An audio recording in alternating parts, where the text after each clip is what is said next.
10ஆம் அதிகாரம். அதன் பின்பு அம்மோன் புத்திரரின் ராஜா மரித்து போனான். அவன் குமாரனாகிய ஆனூன் அவன் பட்டத்திற்கு ராஜாவானான். அப்பொழுது தாவீது, ஆனூனின் தகப்பனாகிய நாகாஸ் எனக்கு தயை செய்தது போல அவன் குமாரனாகிய இவனுக்கு நான் தயை செய்வேன் என்று சொல்லி அவன் தகப்பனுக்காக அவனுக்கு ஆறுதல் சொல்ல தன் ஊழியக்காரரை அனுப்பினான். தாவீதின் ஊழியக்காரர் அம்மோன் புத்திரரின் தேசத்திலே வந்தபோது அம்மோன் புத்திரரின் பிரபுக்கள் தங்கள் ஆண்டவனாகிய ஆனூனை பார்த்து, தாவீது ஆறுதல் சொல்லுகிறவர்களை உம்மிடத்தில் அனுப்பினது உம்முடைய தகப்பனை கனம் பண்ணுகிறதாய் உமக்கு தோன்றுகிறதோ? இந்த பட்டணத்தை ஆராய்ந்து உழவு பார்த்து அதை கவிழ்த்து போட அல்லவோ தாவீது தன் ஊழியக்காரரை உம்மிடத்திற்கு அனுப்பினான் என்றார்கள். அப்பொழுது ஆனூன் தாவீதின் ஊழியக்காரரை பிடித்து அவர்களுடைய ஒரு பக்கத்து தாடியை சிரைத்து அவர்களுடைய வஸ்திரங்களை இருப்பிடம் மட்டும் வைத்துவிட்டு மற்ற பாதியை கத்தரித்து போட்டு அவர்களை அனுப்பிவிட்டான். அது தாவீதுக்கு அறிவிக்கப்பட்ட போது ராஜா அந்த மனுஷர் மிகவும் வெட்கப்பட்டபடியினால் அவர்களுக்கு எதிராக ஆட்களை அனுப்பி, உங்கள் தாடி வளருமட்டும் நீங்கள் எரிகோவிலிருந்து பிற்பாடு வாருங்கள் என்று சொல்லச் சொன்னான். அம்மோன் புத்திரர் தாங்கள் தாவீதுக்கு அருவருப்பானதை கண்டபோது ஸ்தானாபதிகளை அனுப்பி பெத்ரேகோப் தேசத்து சீரியரிலும் சோபாவிலிருக்கிற சீரியரிலும் 20,000 காலாட்களையும் மாக்கா தேசத்து ராஜாவினிடத்தில் 1000 பேரையும் இஷ்தோபிலிருக்கிற 12,000 பேரையும் கூலிப்படையாக அழைப்பித்தார்கள். அதை தாவீது கேள்விப்பட்டபோது யோவாபையும் பராக்கிரமசாலிகளாகிய சமஸ்த இராணுவத்தையும் அனுப்பினான். அம்மோன் புத்திரர் புறப்பட்டு ஒலிமுக வாசலண்டையிலே போர் செய்ய அணிவகுத்து நின்றார்கள். ஆனாலும் சோபாவிலும் ரேகோப்பிலுமிருந்து வந்த சீரியரும் இஷ்தோப்பிலும் மாக்காவிலுமிருந்து வந்த மனுஷரும் வெளியிலே பிரத்யேகமாயிருந்தார்கள். யோவாபோ இராணுவங்களின் படைமுகம் தனக்கு முன்னும் பின்னும் இருக்கிறதை காண்கையில் அவன் இஸ்ரவேலிலே தெரிந்து கொள்ளப்பட்ட எல்லா இராணுவங்களிலும் ஒரு பங்கை பிரித்தெடுத்து அதை சீரியருக்கு எதிராக அணிவகுத்து நிறுத்தி மற்ற ஜனத்தை அம்மோன் புத்திரருக்கு எதிராக அணிவகுத்து நிறுத்தும்படி தன் சகோதரனாகிய அபிசாயினிடத்தில் ஒப்புவித்து, சீரியர் கை மிஞ்சுகிறதாயிருந்தால் நீ எனக்கு உதவி செய்ய வேண்டும், அம்மோன் புத்திரர் கை மிஞ்சுகிறதாயிருந்தால் நான் உனக்கு உதவி செய்ய வருவேன். தைரியமாயிரு, நம்முடைய ஜனத்திற்காகவும் நம்முடைய தேவனுடைய பட்டணங்களுக்காகவும் சௌரியத்தை காட்டுவோம். கர்த்தர் தமது பார்வைக்கு நலமானதைச் செய்வாராக என்றான். யோவாப்பும் அவனோடிருந்த ஜனமும் சீரியர் மேல் யுத்தம் பண்ண கிட்டினார்கள். அவர்கள் அவனுக்கு முன்பாக முறிந்தோடினார்கள். சீரியர் முறிந்தோடுகிறதை அம்மோன் புத்திரர் கண்டபோது அவர்களும் அபிசாயிக்கு முன்பாக முறிந்தோடி பட்டணத்திற்குள் புகுந்தார்கள். அப்பொழுது யோவாப் அம்மோன் புத்திரரை விட்டு திரும்பி எருசலேமுக்கு வந்தான். தாங்கள் இஸ்ரவேலுக்கு முன்பாக முறிய அடிக்கப்பட்டதை சீரியர் கண்டபோது ஒருமிக்க கூடினார்கள். ஆதாரேசர் நதிக்கு அப்பாலிருந்த சீரியரையும் அழைத்தனுப்பினான். அவர்கள் ஏலாமுக்கு வந்தார்கள். ஆதாரேசருடைய படைத்தலைவனாகிய சோபாக் அவர்களுக்கு முன்னாலே சென்றான். அது தாவீதுக்கு அறிவிக்கப்பட்டபோது அவன் இஸ்ரவேலை எல்லாம் கூட்டிக் கொண்டு யோர்தானை கடந்து ஏலாமுக்கு போனான். சீரியர் தாவீதுக்கு எதிராக இராணுவங்களை அணிவகுத்து நின்றார்கள். அவனோடு யுத்தம் பண்ணுகிற போது சீரியர் இஸ்ரவேலுக்கு முன்பாக முறிந்தோடினார்கள். தாவீது சீரியரில் 700 ரத வீரரையும் 40,000 குதிரை வீரரையும் கொன்று அவர்களுடைய படைத்தலைவனாகிய சோபாக்கையும் சாகும்படி வெட்டி போட்டான். அப்பொழுது ஆதாரேசரை சேவிக்கிற சகல ராஜாக்களும் தாங்கள் இஸ்ரவேலுக்கு முன்பாக முறிய அடிக்கப்பட்டதைக் கண்டு இஸ்ரவேலரோடே சமாதானம் பண்ணி அவர்களைச் சேவித்தார்கள். அப்புறம் அம்மோன் புத்திரருக்கு உதவி செய்ய சீரியர் பயப்பட்டார்கள். 11ஆம் அதிகாரம். மறுவருஷம் ராஜாக்கள் யுத்தத்திற்கு புறப்படும் காலம் வந்தபோது தாவீது யோவாபையும் அவனோடே கூட தன் சேவகரையும் இஸ்ரவேல் அனைத்தையும் அம்மோன் புத்திரரை அழிக்கவும் ரப்பாவை முற்றிக்கை போடவும் அனுப்பினான். தாவீதோ எருசலேமில் இருந்துவிட்டான். ஒரு நாள் சாயங்காலத்தில் தாவீது தன் படுக்கையிலிருந்து எழுந்து அரமனை உப்பரிகையின் மேல் உலாத்திக் கொண்டிருக்கும் போது ஸ்நானம் பண்ணுகிற ஒரு ஸ்திரீயை உப்பரிகையின் மேலிருந்து கண்டான். அந்த ஸ்திரீ வெகு சௌந்தரியவதியாயிருந்தாள். அப்பொழுது தாவீது அந்த ஸ்திரீ யார் என்று விசாரிக்க ஆள் அனுப்பினான். அவள் எலியாமின் குமாரத்தியும் ஏத்தியனான உரியாவின் மனைவியுமாகிய பத்சேபாள் என்றார்கள். அப்பொழுது தாவீது ஆள் அனுப்பி அவளை அழைத்து வரச் சொன்னான். அவள் அவனிடத்தில் வந்தபோது அவளோடே சயனித்தான். பிற்பாடு அவள் தன் தீட்டு நீங்கும்படி சுத்திகரித்துக் கொண்டு தன் வீட்டுக்குப் போனாள். அந்த ஸ்திரீ கர்ப்பம் தரித்த தான் கர்ப்பவதி என்று தாவீதுக்கு அறிவிக்கும்படி ஆள் அனுப்பினாள். அப்பொழுது தாவீது ஏத்தியனாகிய உரியாவை என்னிடத்தில் அனுப்பு என்று யோவாபின் அண்டைக்கு ஆள் அனுப்பினான். அப்படியே யோவாப் உரியாவை தாவீதினிடத்திற்கு அனுப்பினான். உரியா அவனிடத்தில் வந்தபோது தாவீது அவனை பார்த்து, யோவாப் சுகமாயிருக்கிறானா? ஜனங்கள் சுகமாயிருக்கிறார்களா? யுத்தத்தின் செய்தி நற்செய்தியா என்று விசாரித்தான். பின்பு தாவீது உரியாவை நோக்கி, நீ உன் வீட்டிற்கு போய் பாத சுத்தி செய் என்றான். உரியா ராஜ அரண்மனையிலிருந்து புறப்பட்ட போது ராஜாவினிடத்திலிருந்து உச்சிதமான பதார்த்தங்கள் அவன் பின்னாலே அனுப்பப்பட்டது. ஆனாலும் உரியா தன் வீட்டிற்கு போகாமல் ராஜ அரண்மனையின் வாசலிலே தன் ஆண்டவனுடைய எல்லா சேவகரோடும் கூட படுத்துக் கொண்டிருந்தான். உரியா தன் வீட்டிற்கு போகவில்லை என்று தாவீதுக்கு அறிவிக்கப்பட்ட போது தாவீது உரியாவை நோக்கி, நீ பயணத்திலிருந்து வந்தவன் அல்லவா? நீ உன் வீட்டிற்கு போகாதிருக்கிறது என்ன என்று கேட்டான். உரியா தாவீதை நோக்கி, பெட்டியும் இஸ்ரவேலும் யூதாவும் கூடாரங்களிலே தங்கி என் ஆண்டவனாகிய யோவாபும் என் ஆண்டவனின் சேவகரும் வெளியிலே பாளையமிறங்கி இருக்கையில் நான் புசிக்கிறதற்கும் குடிக்கிறதற்கும் என் மனைவியோடே சயனிக்கிறதற்கும் என் வீட்டுக்குள் பிரவேசிப்பேனா? நான் அப்படி செய்கிறதில்லை என்று உம்முடைய பேரிலும் உம்முடைய ஆத்துமாவின் பேரிலும் ஆணையிட்டுச் சொல்லுகிறேன் என்றான். அப்பொழுது தாவீது உரியாவை நோக்கி, இன்றைக்கும் நீ இங்கே இரு, நாளைக்கு உன்னை அனுப்பிவிடுவேன் என்றான். அப்படியே உரியா அன்றும் மறுநாளும் எருசலேமில் இருந்தான். தாவீது அவனை தனக்கு முன்பாக புசித்து குடிக்கிறதற்கு அழைத்து அவனை வெறிக்க பண்ணினான். ஆனாலும் அவன் தன் வீட்டுக்கு போகாமல் சாயங்காலத்திலே தன் ஆண்டவனின் சேவகரோடே தன் படுக்கையிலே படுத்துக் கொண்டான். காலமே தாவீது யோவாபுக்கு ஒரு நிருபத்தை எழுதி உரியாவின் கையில் கொடுத்து அனுப்பினான். அந்த நிருபத்திலே மும்முரமாய் நடக்கிற போர் முகத்திலே நீங்கள் உரியாவை நிறுத்தி அவன் வெட்டுண்டு சாகும்படிக்கு அவனை விட்டு பின்வாங்குங்கள் என்று எழுதியிருந்தான்.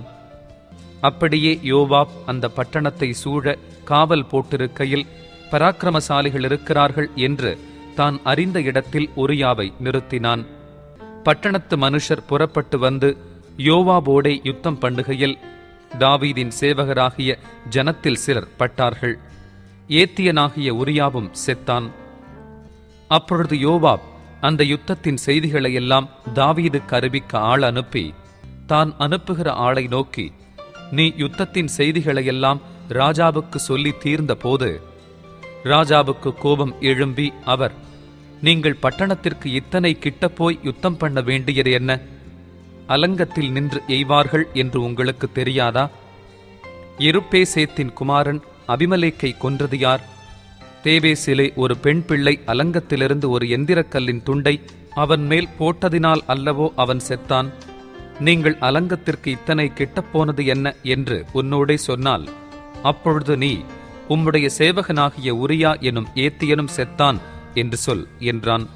அந்த ஆள் போய் உட்பிரவேசித்து யோவாப் தன்னிடத்தில் சொல்லி அனுப்பின செய்திகளையெல்லாம் தாவீதுக்கு அறிவித்து தாவீதை பார்த்து, அந்த மனுஷர் கைமிஞ்சி அவர்கள் வெளியே எங்களுக்கு எதிராக புறப்பட்டு வந்தபோது நாங்கள் பட்டண வாசல் மட்டும் அவர்களை துரத்தினோம்.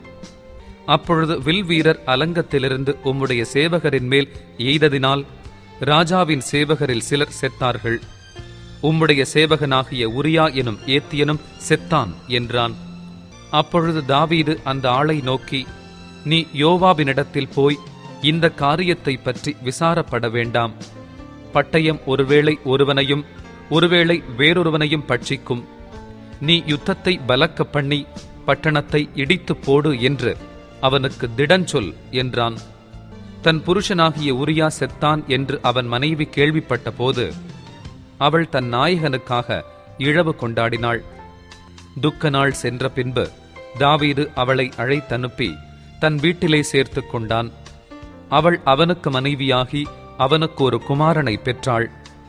தாவீது செய்த இந்த காரியம் கர்த்தரின் பார்வைக்கு பொல்லாததாயிருந்தது. 12ஆம் அதிகாரம். கர்த்தர் நாத்தானை தாவீதினிடத்தில் அனுப்பினார். இவன் அவனிடத்தில் வந்து அவனை நோக்கி, ஒரு பட்டணத்தில் 2 மனுஷர் இருந்தார்கள். ஒருவன் ஐஸ்வர்யவான், மற்றவன் தரித்திரன். ஐஸ்வர்யவானுக்கு ஆடு மாடுகள் வெகு திரளாயிருந்தது. தரித்திரனுக்கோ தான் கொண்டு வளர்த்த ஒரே ஒரு சின்ன ஆட்டுக்குட்டியை தவிர வேறொன்றும் இல்லாதிருந்தது. அது அவனோடும் அவன் பிள்ளைகளோடும் கூட இருந்து வளர்ந்து அவன் வாயின் அப்பத்தை தின்று அவன் பாத்திரத்திலே குடித்து அவன் மடியிலே படுத்துக்கொண்டு அவனுக்கு ஒரு மகளைப் போல இருந்தது. அந்த ஐஸ்வர்யவானிடத்தில் வழிப்போக்கன் ஒருவன் வந்தான். அவன் தன்னிடத்தில் வந்த வழிப்போக்கனுக்கு சமையல் பண்ணுவிக்க தன்னுடைய ஆடு மாடுகளில் ஒன்றை பிடிக்க மனதில்லாமல் அந்த தரித்திரனுடைய ஆட்டுக்குட்டியை பிடித்து அதை தன்னிடத்தில் வந்த மனுஷனுக்கு சமையல் பண்ணுவித்தான் என்றான். அப்பொழுது தாவீது அந்த மனுஷன் மேல் மிகவும் கோபம் மூண்டவனாகி நாத்தானை பார்த்து, இந்த காரியத்தை செய்த மனுஷன் மரணத்திற்கு பாத்திரன் என்று கர்த்தருடைய ஜீவனை கொண்டு சொல்லுகிறேன். அவன் இரக்கமற்றவனாயிருந்து இந்த காரியத்தை செய்தபடியினால் அந்த ஆட்டுக்குட்டிக்காக நாலத்தனை திரும்பச் செலுத்த வேண்டும் என்றான். அப்பொழுது நாத்தான் தாவீதை நோக்கி, நீயே அந்த மனுஷன். இஸ்ரவேலின் தேவனாகிய கர்த்தர் சொல்லுகிறது என்னவென்றால், நான் உன்னை இஸ்ரவேலின் மேல் ராஜாவாக அபிஷேகம் பண்ணி உன்னை சவுலின் கைக்கு தப்புவித்து உன் ஆண்டவனுடைய வீட்டை உனக்கு கொடுத்து உன் ஆண்டவனுடைய ஸ்திரீகளையும் உன் மடியிலே தந்து இஸ்ரவேல் வம்சத்தையும் யூதா வம்சத்தையும் உனக்கு கையளித்தேன். இது போதாதிருந்தால் இன்னும் உனக்கு வேண்டியதை தருவேன். கர்த்தருடைய பார்வைக்கு பொல்லாப்பான இந்த காரியத்தை செய்து அவருடைய வார்த்தையை நீ அசட்டை பண்ணினது என்ன? ஏத்தியனாகிய உரியாவை நீ பட்டயத்தால் மடிவித்து அவன் மனைவியை உனக்கு மனைவியாக எடுத்துக்கொண்டு அவனை அம்மோன் புத்திரரின் பட்டயத்தாலே கொன்று போட்டாய். இப்போதும் நீ என்னை அசட்டை பண்ணி ஏத்தியனாகிய உரியாவின் மனைவியை உனக்கு மனைவியாக எடுத்துக்கொண்டபடியினால் பட்டயம் என்றைக்கும் உன் வீட்டை விட்டு விலகாதிருக்கும். கர்த்தர் சொல்லுகிறது என்னவென்றால், இதோ நான் உன் வீட்டிலே பொல்லாப்பை உன்மேல் எழும்ப பண்ணி உன் கண்கள் பார்க்க உன் ஸ்திரீகளை எடுத்து உனக்கு அடுத்தவனுக்கு கொடுப்பேன். அவன் இந்த சூரியனுடைய வெளிச்சத்திலே உன் ஸ்திரீகளோடே சயனிப்பான். நீ ஒளிப்பிடத்தில் அதைச் செய்தாய். நானோ இந்த காரியத்தை இஸ்ரவேலர் எல்லாருக்கும் முன்பாகவும் சூரியனுக்கு முன்பாகவும் செய்விப்பேன் என்றார் என்று சொன்னான். அப்பொழுது தாவீது நாத்தானிடத்தில், நான் கர்த்தருக்கு விரோதமாய் பாவம் செய்தேன் என்றான். நாத்தான் தாவீதை நோக்கி, நீ சாகாதபடிக்கு கர்த்தர் உன் பாவம் நீங்கச் செய்தார். ஆனாலும் இந்த காரியத்தினாலே கர்த்தருடைய சத்துருக்கள் தூஷிக்க நீ காரணமாயிருந்தபடியினால் உனக்கு பிறந்த பிள்ளை நிச்சயமாய் சாகும் என்று சொல்லி நாத்தான் தன் வீட்டுக்கு போய்விட்டான். அப்பொழுது கர்த்தர் உரியாவின் மனைவி தாவீதுக்கு பெற்ற ஆண் பிள்ளையை அடித்தார். அது வியாதிப்பட்டு கேவலமாயிருந்தது. அப்பொழுது தாவீது அந்த பிள்ளைக்காக தேவனிடத்தில் பிரார்த்தனை பண்ணி உபவாசித்து உள்ளே போய் ரா முழுதும் தரையிலே கிடந்தான். அவனை தரையிலிருந்து எழுந்திருக்க பண்ண அவன் வீட்டிலுள்ள மூப்பரானவர்கள் எழுந்து அவன் அண்டையில் வந்தாலும் அவன் மாட்டேன் என்று சொல்லி அவர்களோடே அப்பம் சாப்பிடாமல் இருந்தான். 7ஆம் நாளில் பிள்ளை செத்துப் போயிற்று. பிள்ளை செத்துப் போயிற்று என்று தாவீதின் ஊழியக்காரர் அவனுக்கு அறிவிக்க ஐயப்பட்டார்கள். பிள்ளை உயிரோடு இருக்கையில் நாம் அவரோடே பேசுகிறபோது அவர் நம்முடைய சொற்கேட்கவில்லை. பிள்ளை செத்துப் போயிற்று என்று அவரோடே எப்படிச் சொல்லுவோம்? அதிகமாக வியாகுலப்படுவாரே என்று பேசிக்கொண்டார்கள். தாவீது தன் ஊழியக்காரர் ரகசியமாய் பேசிக் கொள்ளுகிறதைக் கண்டு பிள்ளை செத்துப் போயிற்று என்று அறிந்து தன் ஊழியக்காரரை நோக்கி, பிள்ளை செத்துப் போயிற்றோ என்று கேட்டான். செத்துப் போயிற்று என்றார்கள். அப்பொழுது தாவீது தரையை விட்டு எழுந்து ஸ்நானம் பண்ணி எண்ணெய் பூசிக்கொண்டு தன் வஸ்திரங்களை மாற்றி கர்த்தருடைய ஆலயத்தில் பிரவேசித்து பணிந்து கொண்டு தன் வீட்டுக்கு வந்து போஜனம் கேட்டான். அவன் முன்னே அதை வைத்தபோது புசித்தான். அப்பொழுது அவன் ஊழியக்காரர் அவனை நோக்கி, நீர் செய்கிற இந்த காரியம் என்ன? பிள்ளை உயிரோடு இருக்கையில் உபவாசித்து அழுதீர், பிள்ளை மரித்த பின்பு எழுந்திருந்து அசனம் பண்ணுகிறீரே என்றார்கள். அதற்கு அவன், பிள்ளை இன்னும் உயிரோடு இருக்கையில் பிள்ளை பிழைக்கும்படிக்கு கர்த்தர் எனக்கு இறங்குவாரோ எப்படியோ யாருக்கு தெரியும் என்று உபவாசித்து அழுதேன். அது மரித்திருக்கிற இப்போது நான் உபவாசிக்க வேண்டியது என்ன? இனி நான் அதை திரும்பி வர பண்ணக்கூடுமோ? நான் அதனிடத்துக்கு போவேனே அல்லாமல் அது என்னிடத்துக்கு திரும்பி வரப் போகிறது இல்லை என்றான். பின்பு தாவீது தன் மனைவியாகிய பத்சேபாளுக்கு ஆறுதல் சொல்லி அவளிடத்தில் போய் அவளோடே சயனித்தான். அவள் ஒரு குமாரனை பெற்றாள். அவனுக்கு சாலமோன் என்று பெயரிட்டான். அவனிடத்தில் கர்த்தர் அன்பாயிருந்தார். அவர் தீர்க்கதரிசியாகிய நாத்தானை அனுப்ப அவன் கர்த்தரின் நிமித்தம் அவனுக்கு எதிதியா என்று பெயரிட்டான். அதற்குள்ளே யோவாப் அம்மோன் புத்திரருடைய ரப்பா பட்டினத்தின் மேல் யுத்தம் பண்ணி ராஜதானியை பிடித்து, தாவீதினிடத்தில் ஆள் அனுப்பி, நான் ரப்பாவின் மேல் யுத்தம் பண்ணி தண்ணீர் ஓரமான பட்டணத்தையும் பிடித்து கொண்டேன். நான் பட்டணத்தை பிடிக்கிறதினால் என் பேர் வழங்காதபடிக்கு நீர் மற்ற ஜனங்களை கூட்டிக் கொண்டு வந்து பட்டணத்தை முற்றுகை போட்டு பிடிக்க வேண்டும் என்று சொல்லச் சொன்னான். அப்படியே தாவீது ஜனங்களையெல்லாம் கூட்டிக் கொண்டு ரப்பாவுக்கு போய் அதின் மேல் யுத்தம் பண்ணி அதை பிடித்தான். அவர்களுடைய ராஜாவின் தலைமேலிருந்த கிரீடத்தை எடுத்து கொண்டான். அது ஒரு தாலந்து நிறை பொன்னும் இரத்தினங்கள் பதித்ததுமாயிருந்தது. அது தாவீதனுடைய தலையில் வைக்கப்பட்டது. பட்டணத்திலிருந்து ஏராளமான கொள்ளையை கொண்டு போனான். பின்பு அதிலிருந்த ஜனங்களை அவன் வெளியே கொண்டு போய் அவர்களை வாள்களுக்கும் இருப்பு பாறைகளுக்கும் இருப்பு கோடரிகளுக்கும் உட்படுத்தி அவர்களை செங்கச்சூளையையும் கடக்க பண்ணினான். இப்படி அம்மோன் புத்திரரின் பட்டணங்களுக்கெல்லாம் செய்து தாவீது எல்லா ஜனத்தோடும் கூட எருசலேமுக்கு திரும்பினான். 13ஆம் அதிகாரம். இதற்கு பின்பு தாவீதின் குமாரனாகிய அப்சலோமுக்கு தாமார் எனும் பேருள்ள சௌந்தரியமுள்ள ஒரு சகோதரி இருந்தாள். அவள் மேல் தாவீதின் குமாரன் அம்னோன் மோகங்கொண்டான். தன் சகோதரியாகிய தாமாறு நிமித்தம் ஏக்கங்கொண்டு வியாதிப்பட்டான். அவள் கன்னியாஸ்திரியாயிருந்தாள். அவளுக்கு பொல்லாப்பு செய்ய அம்னோனுக்கு வருத்தமாய்க் கண்டது. அம்னோனுக்கு தாவீதுடைய தமையன் சிமியாவின் குமாரனாகிய யோனதாப் எனும் பேருள்ள ஒரு சிநேகிதன் இருந்தான். அந்த யோனதாப் மகா தந்திரவாதி. அவன் இவனை பார்த்து, ராஜகுமாரனாகிய நீ நாளுக்கு நாள் எதினாலே இப்படி மெலிந்து போகிறாய்? எனக்கு சொல்ல மாட்டாயா என்றான். அதற்கு அம்னோன், என் சகோதரன் அப்சலோமின் சகோதரியாகிய தாமாரின் மேல் நான் ஆசை வைத்திருக்கிறேன் என்றான். அப்பொழுது யோனதாப் அவனை பார்த்து, நீ வியாதிக்காரனைப் போல உன் படுக்கையின் மேல் படுத்துக்கொள். உன்னை பார்க்கிறதற்கு உன் தகப்பனார் வரும்போது நீ என் சகோதரியாகிய தாமார் வந்து எனக்கு போஜனம் கொடுத்து அவள் கையினாலே சாப்பிடும்படிக்கு நான் பார்க்க என் கண்களுக்கு முன்பாக சமைக்கும்படி தயவு செய்ய வேண்டும் என்று சொல் என்றான். அப்படியே அம்னோன் வியாதிக்காரன் போல் படுத்துக்கொண்டு ராஜா தன்னை பார்க்க வந்தபோது ராஜாவை நோக்கி, என் சகோதரியாகிய தாமார் வந்து நான் அவள் கையினாலே சாப்பிடும்படிக்க என் கண்களுக்கு முன்பாக 2 நல்ல பணியாரங்களை பண்ணும்படி உத்தரவு கொடுக்க வேண்டும் என்றான். அப்பொழுது தாவீது வீட்டுக்கு தாமாரிடத்தில் ஆள் அனுப்பி, நீ உன் சகோதரனாகிய அம்னோன் வீட்டுக்கு போய் அவனுக்கு சமையல் பண்ணிக்கொடு என்று சொல்லச் சொன்னான். தாமார் தன் சகோதரனாகிய அம்னோன் படுத்துக் கொண்டிருக்கிற வீட்டுக்கு போய் மாவெடுத்து பிசைந்து அவன் கண்களுக்கு முன்பாக தட்டி பணியாரங்களைச் சுட்டு சட்டியை எடுத்து அவனுக்கு முன்பாக அவைகளை வைத்தாள். ஆனாலும் அவன் சாப்பிட மாட்டேன் என்றான்.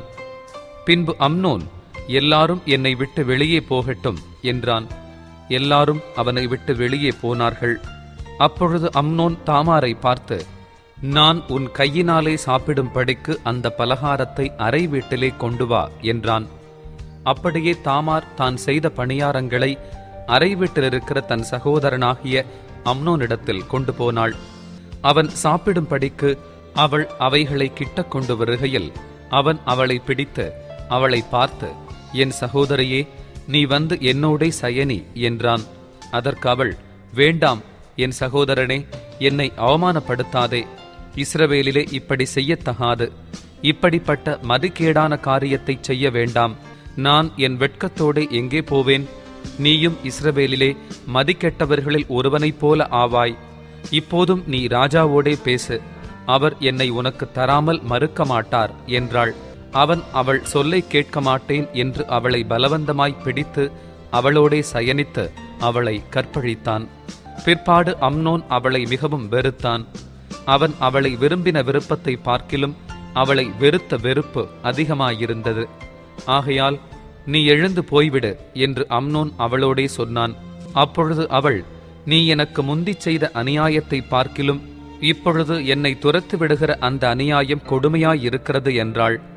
ஆனாலும் அவன் அவள் சொல்லை கேட்க மனதில்லாமல் தன்னிடத்தில் சேவிக்கிற தன் வேலைக்காரனை கூப்பிட்டு, நீ இவளை என்னை விட்டு வெளியே தள்ளி கதவை பூட்டு என்றான். அப்படியே அவனிடத்தில் சேவிக்கிறவன் அவளை வெளியே தள்ளி கதவை பூட்டினான். அவள் பலவர்ணமான வஸ்திரத்தை உடுத்திக் கொண்டிருந்தாள். ராஜகுமாரத்திகளாகிய கன்னிகைகள் இப்படி கொத்த சால்வைகளை தரித்துக் கொள்வார்கள். அப்பொழுது தாமார் தன் தலையின் மேல் சாம்பலை வாரி போட்டுக்கொண்டு தான் தரித்திருந்த பல வர்ணமான வஸ்திரத்தை கிழித்து தன் கையை தன் தலையின் மேல் வைத்து சத்தமிட்டு அழுது கொண்டு போனாள். அப்பொழுது அவள் சகோதரனாகிய அப்சலோம் அவளை பார்த்து, உன் சகோதரனாகிய அம்னோன் உன்னோடிருந்தானோ? இப்போதும் என் சகோதரியே, நீ மௌனமாயிரு. அவன் உன்னுடைய சகோதரன். இந்த காரியத்தை உன் மனதிலே வைக்காதே என்றான். அப்படியே தாமார் தன் சகோதரனாகிய அப்சலோமின் வீட்டில் தனித்து கிளேசப்பட்டு கொண்டிருந்தாள். தாவீது ராஜா இந்த செய்திகளையெல்லாம் கேள்விப்பட்ட போது வெகு கோபமாயெரிந்தான். அப்சலோம் அம்னோனோடே நன்மையாகிலும் தீமையாகிலும் பேசவில்லை. தன் சகோதரியாகிய தாமாரை அம்னோன் கற்பழித்த காரியத்தின் நிமித்தம் அப்சலோம் அவனை பகைத்தான். 2 வருஷம் சென்ற பின்பு அப்சலோம் எப்பிராயீமுக்கு சமீபமான பாலாத்சோரிலே ஆட்களை வைத்து ஆடுகளை மயிர் கத்தரிக்கிற வேலையில் இருந்தான். அங்கே ராஜகுமாரர் எல்லாரையும் விருந்துக்கு அழைத்தான். அவன் ராஜாவினிடத்தில் போய், ஆட்களை வைத்து ஆடுகளை மயிர் கத்தரிக்கிறேன். ராஜாவும் அவருடைய ஊழியக்காரரும் உமது அடியானோடே வரும்படி வேண்டிக் கொள்ளுகிறேன் என்றான். ராஜா அப்சலோமை பார்த்து, அப்படி வேண்டாம் என் மகனே, நாங்கள் எல்லாரும் வருவோமாகில் உனக்கு வெகு செலவுண்டாகும் என்றான். அவனை வருந்திக் கேட்டாலும் அவன் போக மனதில்லாமல் அவனை ஆசீர்வதித்தான். அப்பொழுது அப்சலோம், அது கூடாதிருந்தால் என் சகோதரனாகிய அம்னோனாவது எங்களோடே வரும்படி அவனுக்கு உத்தரவு செய்யும் என்றான். அதற்கு ராஜா, அவன் உன்னோடே வரவேண்டியது என்ன என்றான். அப்சலோம் பின்னையும் அவனை வருந்திக் கேட்டுக்கொண்டபடியினால் அவன் அம்னோனையும் ராஜாவின் குமாரர் அனைவரையும் அவனோடே போகவிட்டான். அப்சலோம் தன் வேலைக்காரரை நோக்கி, அம்னோன் திராட்சரசம் குடித்து கழித்திருக்கும் சமயத்தை நன்றாய் பார்த்திருங்கள். அப்பொழுது நான், அம்னோனை அடியுங்கள் என்று சொல்லுவேன். உடனே நீங்கள் பயப்படாமல் அவனை கொன்று போடுங்கள். நான் அல்லவோ அதை உங்களுக்கு கட்டளையிடுகிறேன். திடன் கொண்டு தைரியமாயிருங்கள் என்று சொல்லியிருந்தான். அப்சலோம் கற்பித்தபடியே அப்சலோமின் வேலைக்காரர் அம்னோனுக்குச் செய்தார்கள். அப்பொழுது ராஜகுமாரர் எல்லாரும் எழுந்திருந்து அவரவர் தம் தம் கோவேறு கழுதையின் மேல் ஏறி ஓடிப்போனார்கள். அவர்கள் வழியில் இருக்கிற போதே அப்சலோம் ராஜகுமாரரையெல்லாம் அடித்து கொன்று போட்டான். அவர்களில் ஒருவரும் மீந்திருக்க விடவில்லை என்கிறதாய் தாவீதுக்கு செய்தி வந்தது. அப்பொழுது ராஜா எழுந்திருந்து தன் வஸ்திரங்களை கிழித்து கொண்டு தரையிலே விழுந்து கிடந்தான். அவன் ஊழியக்காரர் எல்லாரும் தங்கள் வஸ்திரங்களை கிழித்து கொண்டு நின்றார்கள்.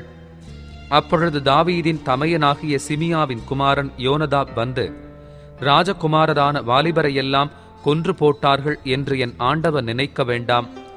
அம்னோன் மாத்திரம் செத்துப்போனான். அவன் தன் சகோதரியாகிய தாமாரை கற்பழித்த நாள் முதற்கொண்டு அது அப்சலோமின் நெஞ்சில் இருந்தது. இப்போதும் ராஜகுமாரர்கள் எல்லாரும் செத்தார்கள் என்கிற பேச்சை ராஜாவாகிய என் ஆண்டவன் தம்முடைய மனதிலே வைக்க வேண்டாம். அம்னோன் ஒருவனே செத்தான் என்றான். அப்சலோம் ஓடிப்போனான். ஜாமக்கார சேவகன் தன் கண்களை ஏறெடுத்து பார்த்தபோது, இதோ அநேகம் ஜனங்கள் தனக்கு பின்னாலே மலை ஓரமாய் வருகிறதைக் கண்டான். அப்பொழுது யோனதாப் ராஜாவை பார்த்து, இதோ ராஜகுமாரர் வருகிறார்கள், உமது அடியேன் சொன்னபடியே ஆயிற்று என்றான். அவன் பேசி முடிந்தபோது ராஜகுமாரர் வந்து சத்தமிட்டு அழுதார்கள். ராஜாவும் அவனுடைய எல்லா ஊழியக்காரரும் மிகவும் புலம்பி அழுதார்கள். அப்சலோமோ அம்மியூதின் குமாரனாகிய தல்மாய் எனும் கேசூரின் ராஜாவினிடத்திற்கு ஓடிப்போனான். தாவீது தினந்தோறும் தன் குமாரனுக்காக துக்கித்துக் கொண்டிருந்தான். அப்சலோம் கேசூருக்கு ஓடிப்போய் அங்கே 3 வருஷம் இருந்தான். தாவீது ராஜா அம்னோன் செத்தபடியினால் அவனுக்காக துக்கித்து ஆறுதல் அடைந்த போது அப்சலோமை பின்தொடரும் நினைவை விட்டுவிட்டான்.